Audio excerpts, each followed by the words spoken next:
ঘূর্ণাবর্ত মন্থার প্রভাব এবার পুরুলিয়ার কৃষিক্ষেত্রে। মঙ্গলবার বিকেল থেকে ঝোড়ো হাওয়া ও বৃষ্টিপাত শুরু হয়েছে জেলা জুড়ে। কোথাও ভারী বর্ষণ, আবার কোথাও মাঝারি থেকে হালকা বৃষ্টি। এই অনিয়মিত আবহাওয়ায় বিপাকে ফেলেছে জেলার কৃষকদের। মূলত এই সময়টাতেই পুরুলিয়ায় ধান কাটা ও ঘরে তোলার কাজ চলে, কিন্তু আচমকা এই বৃষ্টিতে সেই সোনালী ফসল এখন ভিজে পড়ে আছে মাঠে। সব ধান তো পাই গেছে, এবার এই বৃষ্টি হওয়ায় ধান সব পড়ে গেছে, মাঠে গেছে সব ধান। ধানে জল জমি আছে, জমিতে পচন হবে, কম হয়ে যাবে কি করে। ধান পড়ে যাচ্ছে, ধান আরো জল জমে গেলে তো আরো খারাপ হবে। এখন তো ভালো আছে, তারপরে খারাপ হয়ে যাবে। আর সাইক্লোন যদি বাড়িয়ে যায় হলে তো আর খারাপ হবে কি। মাঠে অতিরিক্ত জল জমে থাকার কারণে পচন ধরার আশঙ্কা করছেন চাষিরা।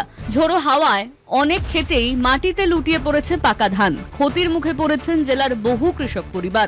তাদের একমাত্র অবলম্বন এই একবারে ধান চাষি। সারা বছরের সংসার চলে এই ফসলের আয়ে। তাই এই মুহূর্তে চাষিদের মুখে দুশ্চিন্তার ছাপ। বছরে তো একটাই ফসল আমাদের,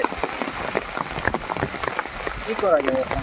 এই তো ঝড় বৃষ্টি ছাড়ে, কবে ওর কোনো বলা যায়। আমরা চাইছি কি করে কি হবে, আর সামনে বছর সেই চাইছি চিন্তা। আপনার কি সরকারি সহযোগিতা চাইছেন? কিছু শুনলে ভালো হয়।